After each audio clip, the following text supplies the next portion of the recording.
Oke, Assalamualaikum warahmatullahi wabarakatuh. Kita lanjut ya.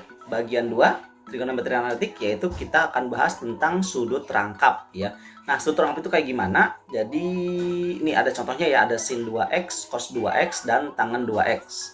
Jadi maksudnya kita belajar yang 2x, 2x. Jadi sudutnya itu double gitu loh. Jadi kan angka 2 itu kan berarti kan 2x itu x sama x gitu ya.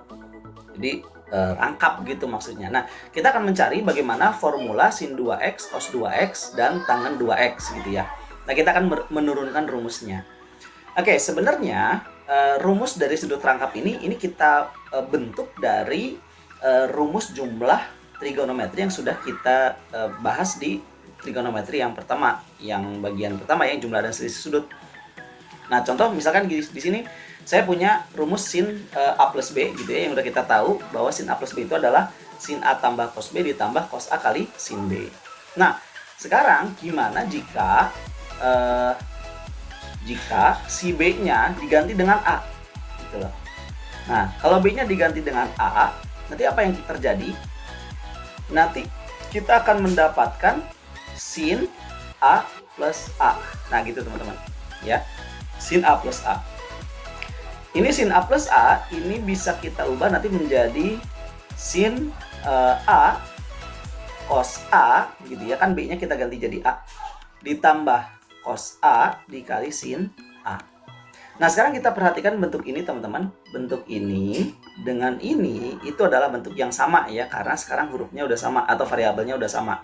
Sin A kali cos A itu akan sama dengan cos A kali sin A. Jadi ini bisa kita jumlahkan menjadi suatu formula yang baru, yaitu adalah 2 dikali sin A dikali cos A. Nah, ini adalah rumus dari sin 2A atau sudut rangkapnya teman-teman ya. Nah, sudut rangkap ini nanti bisa kita perluas lagi. Contohnya misalkan kita mau buat sin 4A gitu ya, 4A.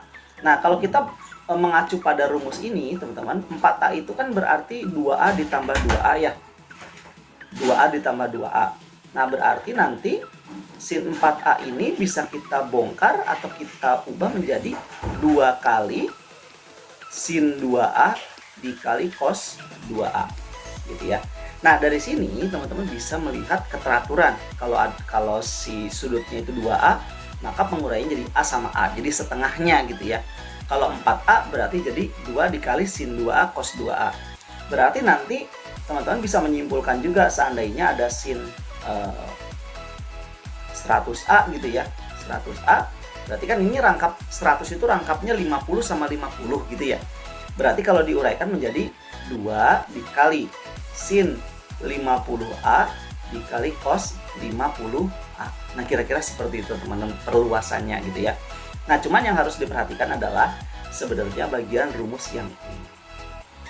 Oke, sin 2A sama dengan 2 kali sin A cos A. Gitu ya, itu untuk sudut rangkap untuk sinus. Nah, sekarang gimana sudut rangkap untuk kosinus? Nah, sama, rumus yang kita gunakan adalah rumus jumlah dan selisih sudut di materi sebelumnya gitu ya, tapi kita menggunakan cos. Nah, sama kalau misalkan kita ganti si B-nya ini jadi A, maka nanti kita akan mendapatkan di sini adalah cos, berarti A ditambah A gitu ya. A ditambah A sama dengan cos A dikali cos A dikurang sin A dikali sin A. Nah, gitu teman-teman ya. Cos A dikali cos A sama dengan sin A dikali sin A. Nah, sekarang kita bisa sederhanakan bahwa cos A dikali cos A itu sama dengan cos A kuadrat, atau boleh kita tulis cos kuadrat A. Sin A kali sin A itu bisa kita sederhanakan jadi sin kuadrat A. Nah, ini jadi kita akan mendapatkan rumus trigonometri sudut rangkap untuk kosinus teman-teman. Jadi cos 2A itu adalah cos kuadrat A min sin kuadrat A. Nah, tapi biasanya rumus cos ini diulik lagi teman-teman, diulik lagi menggunakan identitas trigonometri. Nah, mungkin kalau yang pernah belajar trigonometri di kelas 10, kan ini untuk video untuk kelas 11 ya. Di kelas 10 itu teman-teman pernah melihat ada identitas trigonometri seperti ini. Ini saya tulis di sini aja lah ya. Bahwa sin kuadrat A itu sama dengan 1 min cos kuadrat A, atau cos kuadrat A sama dengan 1 min sin kuadrat A, misalkan seperti itu. Nah, ini kita ubah teman-teman, ubah menggunakan ini. Nah, seandainya kalau kita ubah si cos kuadratnya jadi 1 min sin kuadrat A, maka nanti kita akan mendapatkan 1 min sin kuadrat A dikurang sin kuadrat A. Berarti jadinya adalah 1 min 2 sin kuadrat A. Nah, jadi di sini kita dapat rumus baru lagi, teman-teman. Ini 1 min 2 sin kuadrat A itu sama aja kayak cos 2A. Gitu ya, sama rumusnya sama cos 2A itu. Jadi cos 2A bisa rumusnya cos kuadrat A min sin kuadrat A atau 1 min 2 sin kuadrat A gitu. Nah, sekarang gimana kalau yang sinnya yang diubah jadi 1 min cos kuadrat? Nanti kita akan mendapatkan rumus lagi, teman-teman. Jadi cosnya tetap gitu ya, cos kuadrat A dikurang 1 min cos kuadrat A. Berarti nanti ini akan menjadi cos kuadrat A dikurang 1 ditambah cos kuadrat A. Nah, ini hasilnya akan menjadi 2 cos kuadrat A dikurang 1. Nah, ini juga rumus dari cos 2A, teman-teman. Ya, jadi cos 2 itu rumusnya nanti ada 3, teman-teman. Bisa cos kuadrat A min sin kuadrat A, bisa 1 min 2 sin kuadrat A, bisa 2 cos kuadrat A min 1. Gitu ya. Nah, gimana kalau tangan? Nah, tangan juga sama nih, dengan mengganti B-nya dengan A, gitu ya.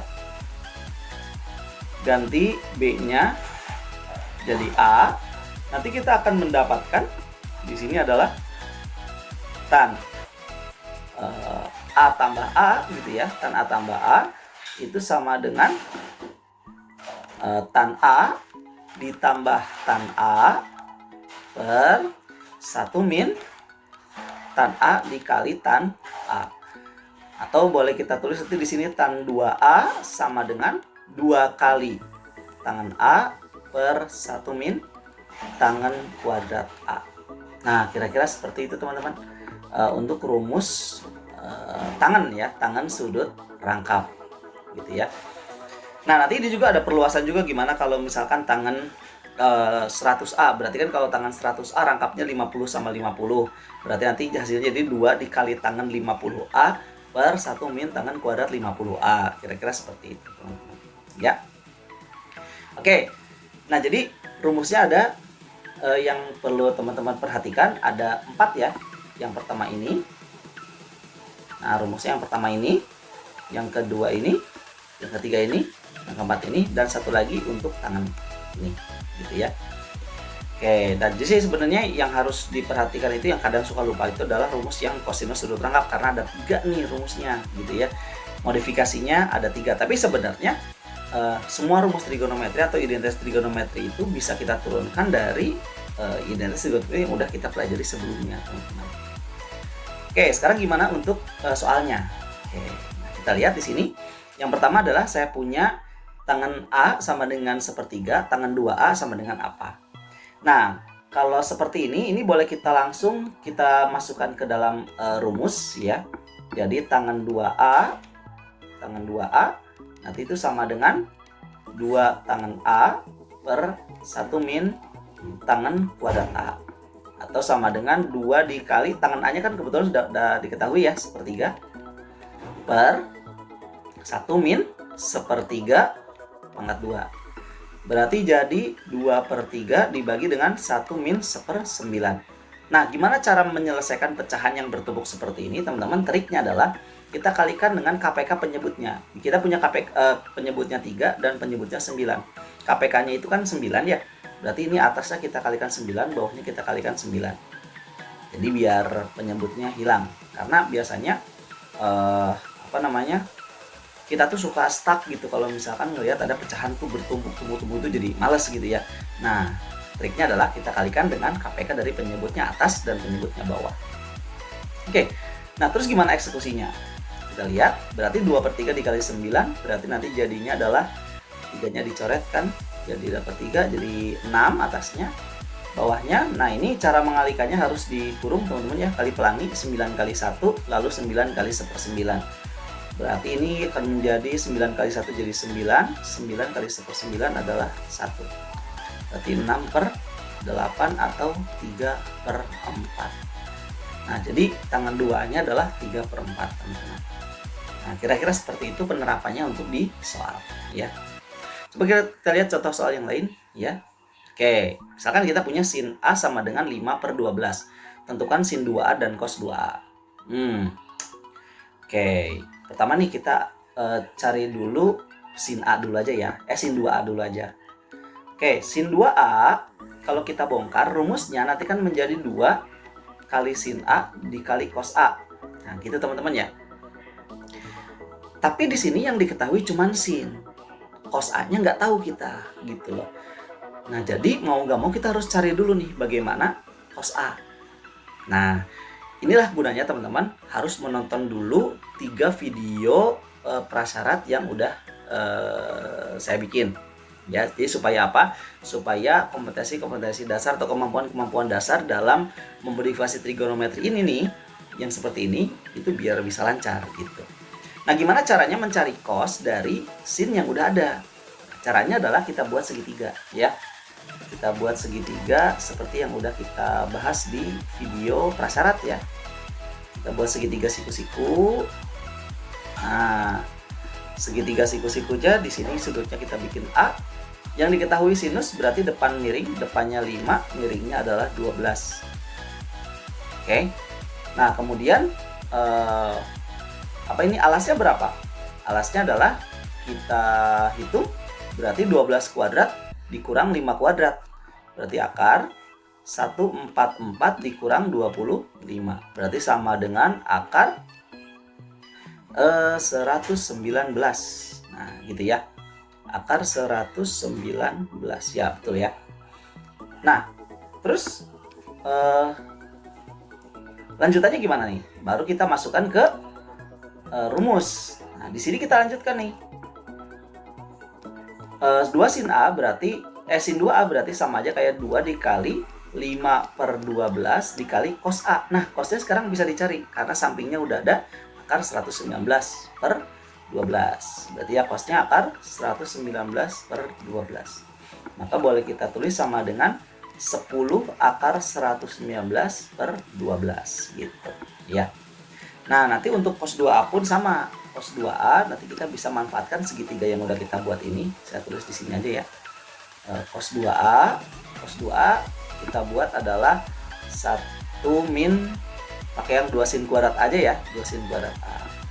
1 min 2 dikali, karena sinnya udah ada ya, 5/12 dikuadratkan jadi 25/144. Atau sama dengan 1 min 25/72 ya, 25/72. Kalau kita samakan penyebut jadi per 72, nanti ini jadi 25, yang atas jadi 72. Berarti 72 dikurang 25 itu hasilnya nanti akan menjadi 47 ya. 47/72. Nah, ini adalah cos 2A-nya. Oke, jadi ini cara mencari sudut rangkap sin 2A cos 2A, tapi diketahui cuma sin gitu ya. Jadi kalau kita butuh trigonometri yang lain, kita gunakan atau kita buat dulu segitiga siku-siku untuk mencari sisi yang lain yang nggak diketahui. Nanti kita bisa dapat trigonometri yang lainnya gitu, apa yang kita butuhkan. Bahkan kalau ditanya tangan juga ini udah pasti bisa gitu ya, karena nanti udah lengkap nih yang diketahuinya gitu teman-teman. Oke, nah untuk terakhir ini silakan teman-teman coba di rumah masing-masing ya. Bagaimana menyelesaikan permasalahan-permasalahan ini? Ini sebenarnya masih sederhana ya, untuk meningkatkan pemahaman teman-teman semua di part 2 ini khususnya. Oke. Itu aja, selamat belajar dan sampai ketemu lagi di part yang ketiga. Oke, assalamualaikum warahmatullahi wabarakatuh.